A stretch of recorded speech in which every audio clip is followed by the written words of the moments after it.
Hi YouTube, this is AC Dodd. Welcome to part 2 of the Maglite upgrade video. Hopefully you'll like this one. I won't waste any more of your time. Let's crack straight into it. Okay, so the next torch I'm bringing out, now this one is the 5-watt Firefly drop-in from the torch site, and I'm running this on 3D cells. Now this one is not adjustable, so you can't adjust the focus at all. That's just how it is. But as you can see, it's got a wide spill and lights up my garden perfectly. Right down the end there is 25 meters or thereabouts.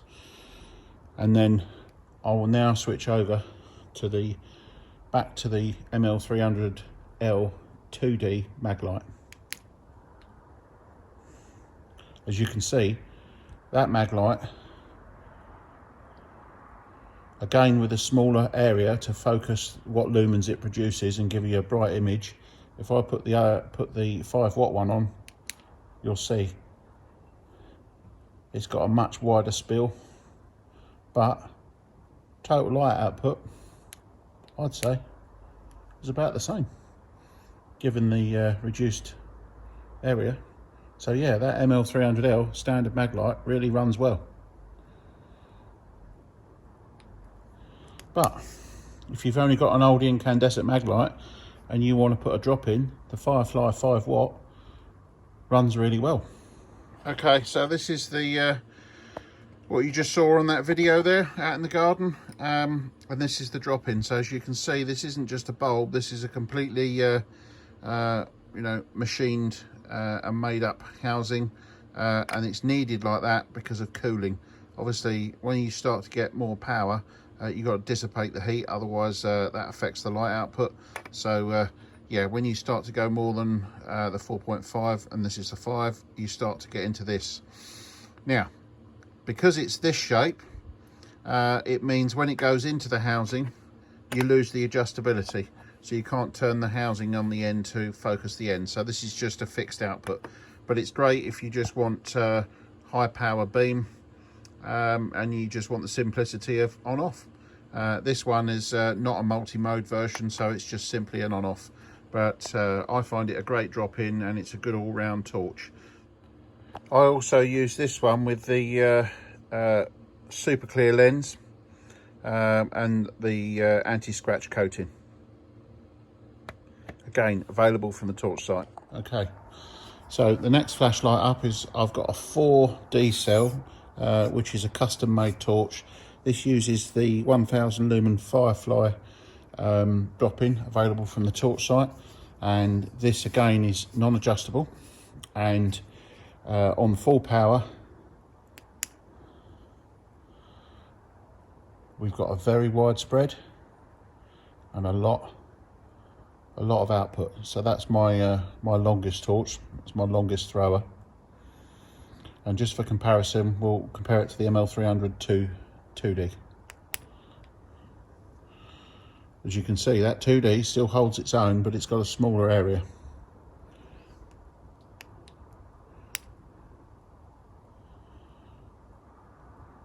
If I just lift that up, you can see that that goes way up. So in terms of light output, they're pretty comparable, but the ML300 runs out of legs compared to the 8.5 watt 1000 lumen drop-in from the torch site, and it's got a much wider spread. Now this torch has also got 3 power settings, so high, medium, low. Okay, so here's this one disassembled, and it's the first one that uses a tube extension. And the idea of that is you can buy these, again available from the torch site or other websites, and you screw these into the existing body. In this case, this was a 2D Maglite. I screwed in a body extension tube which adds capacity to add an extra 2 cells. So this is a 4D cell Maglite, and this is the drop-in, very similar to the 5. There's the part number, so you can see that. And yeah, I quite like this one with the multi-mode option. Gives an option of being able to you know, select the modes. Now in this case, I usually find the full power settings a bit bright for normal use, so I set it in the medium position, which is about 350 lumens, which is ideal for just walking around here in the garden and walking up the path, etc. And then if I need to go outside or across the field that's across the road from where I live, I can go up to the full power setting and beam it right across there. So yeah, all in all, this is an excellent torch, and as you can see, I use 4 Amazon Basics nickel metal hydride D cells with this one. Again, I also use the same clear lens with this one, hard glass to stop it getting scratch. In terms of its size, you can see now fully assembled. This is a 4D cell Maglite, and really, in my view, it's about as long as you want. I don't, this is not a torch I would carry around because it's just too big, but in terms of being able to put it in the toolbox or in the car if you want a specific job, this is absolutely ideal. Now, when you've got 4 D cells in there, you've got a lot of runtime. So yeah, excellent drop-in, and it really makes the most use of your Maglite. And as this one shows, even if you have a 2D cell Maglite, because of that, drop-in requires more cells than 2D. You can buy the extension tubes and make your smaller Maglite into a much more, well, a much larger, more higher power unit. Okay, so now we move on to the Sirius bulbs. Now this particular bulb is no longer a thrower, it's actually a floodlight, and this is from Adventure Sport Flashlights in the States.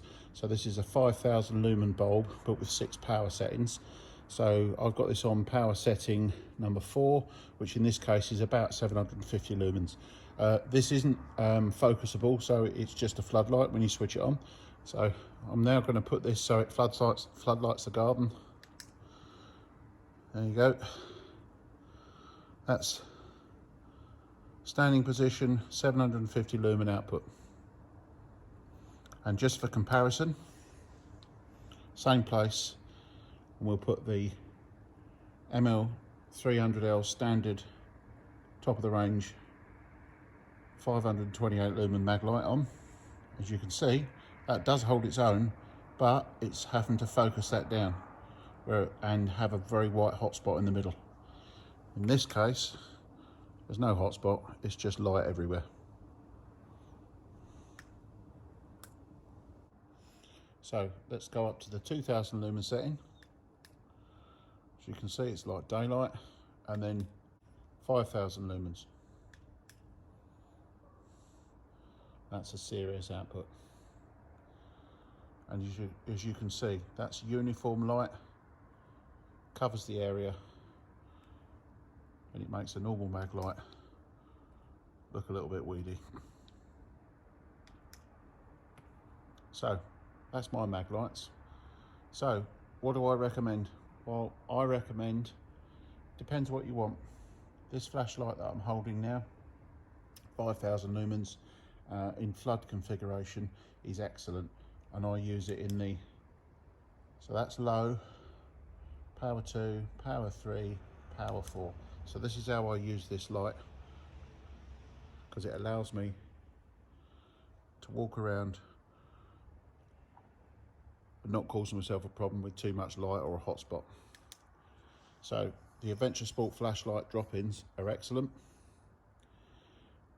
but if you're in the market for a torch and you don't want to mess around with modifying your own one, the ML300 L range is ideal. And if you go for the 3 cell version, remember this is only 2, I think it's now 700 and some odd lumens, and if you go for the 4 cell version, you got a full 1000 lumens. So excellent torches. Going back to the Adventure Sport flashlight, this flashlight is also the only flashlight here that's running lithium cells. So this has got the lithium ion conversion, running 2 26650 cells, which makes it ideal for if you just need to top up the charge. You've got no memory effect by using nickel metal hydrides. So This is lithium ion, excellent technology,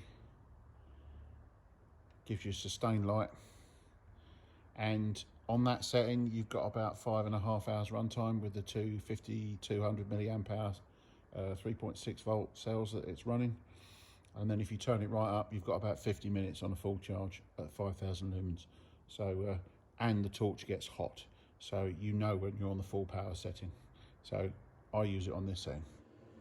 Right, let's see what's in this beast. So where's all that light come from? Well, basically this is the Adventure Sport flashlights, 5,000 lumen, 6 cell. That refers to 6 D cells, conventional D cells dropping.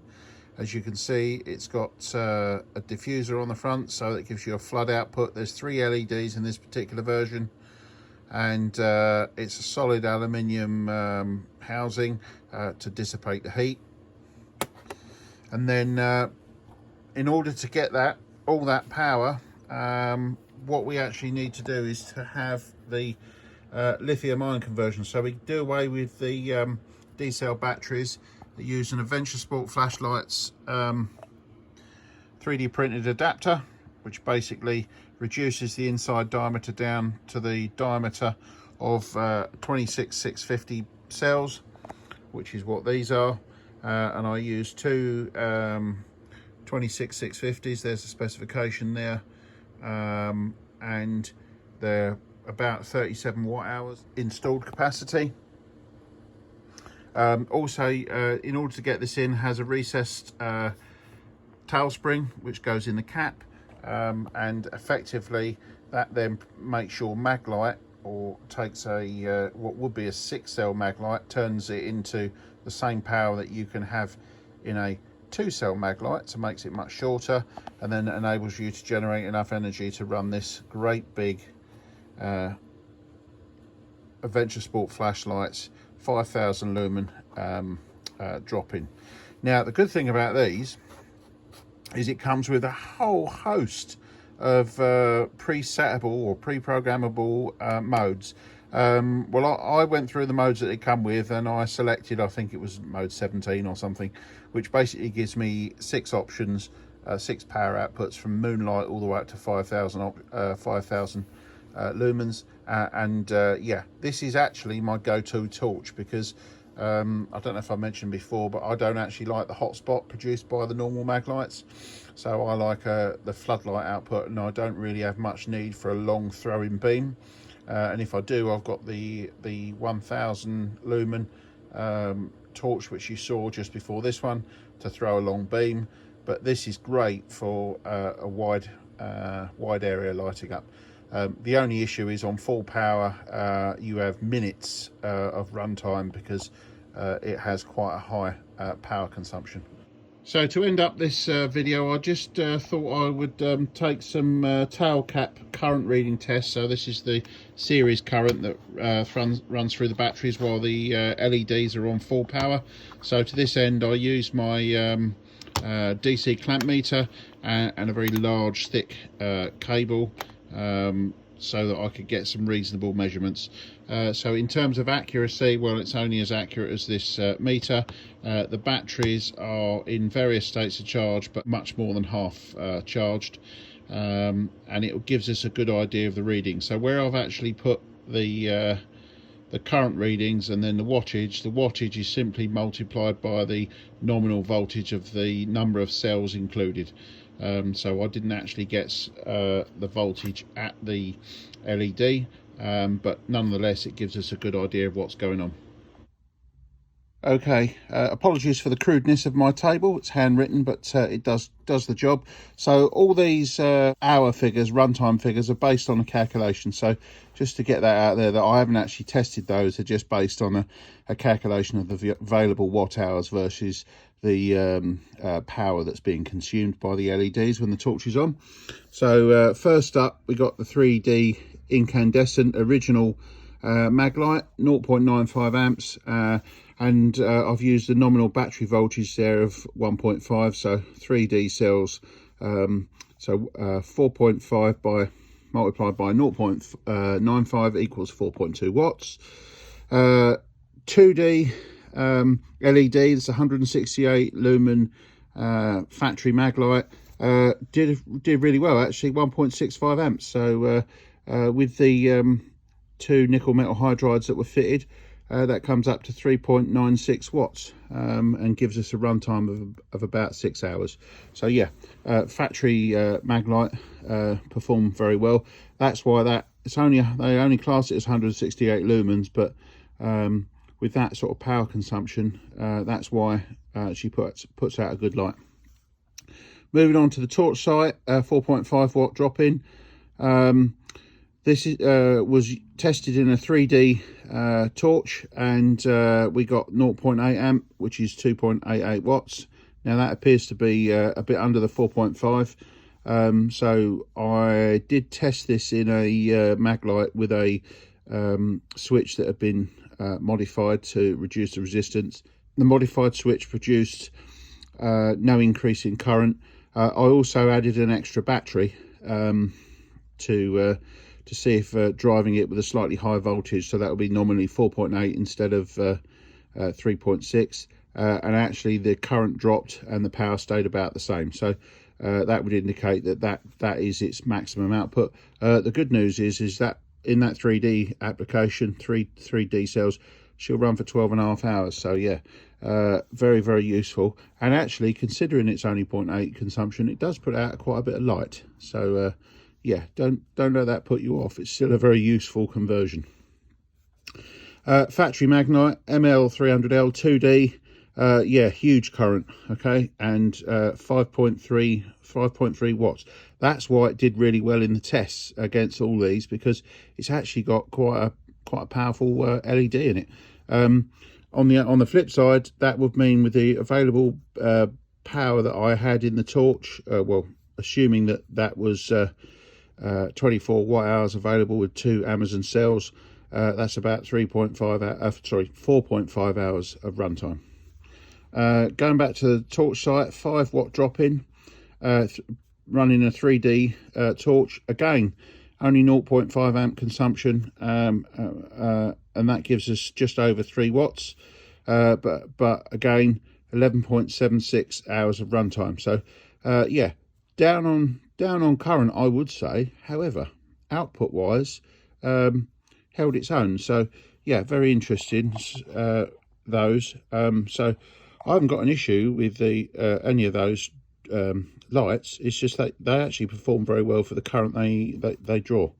Going to the 8.5 watt torch sight, drop in, used in a 4D cell configuration, 1.65 amps. So yeah, and that calculates out to almost 8 watts of consumption and gives us a 6 hour runtime. So that was the 1000 lumen thrower that with a custom built torch, and as you can see, that's a very useful output. And then finally we go to the 5000 lumen Adventure Sport flashlight torch drop in, huge 7.1 amps, calculates to be 51 or just over 51 watts, and then a very short runtime of 53 minutes on those. It is worth noting actually that if you did run that on 6D cells, you'd have instead of 37 watt hours, you'd have nearly double, 72 watt hours of capacity. So you'd get effectively about an hour and a half worth of runtime on the D cell conversion. It's just the D cells, 6D cells. It's a big torch. Okay, well, I hope you found that useful, especially with the current test there at the end, so you can see what's going on. In terms of upgrading your Maglites, I quite like all the conversions that you get from the torch sight. Thoroughly recommend those. You get good runtime and good light output. And equally, the offerings, the ML300 range from Maglite itself is very good in 2D, as I was testing here. The 3D and the 4D are excellent, and they all have an increased light output, which is which can be very useful depending on your needs. Anyway, in terms of the Adventure Sport flashlights, drop-ins and upgrades, I think you can be found on lumencraft.com. I think is the website. And there's also videos on YouTube. Matt Smith is the guy's name. He's from America, and he does lots of videos on modifying torches, etc., which is where I got a lot of the contacts to get the upgrades for these torches. So anyway, hopefully you found this useful. As ever, please like and subscribe.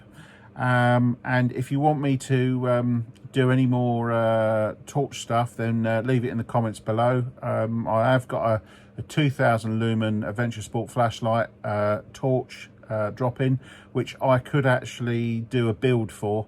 If anybody wants to see that, you can see what you have to do to make sure you get the full output. So yeah, anyway, please like and subscribe and share, and as ever, I'll see you soon. Thank you very much.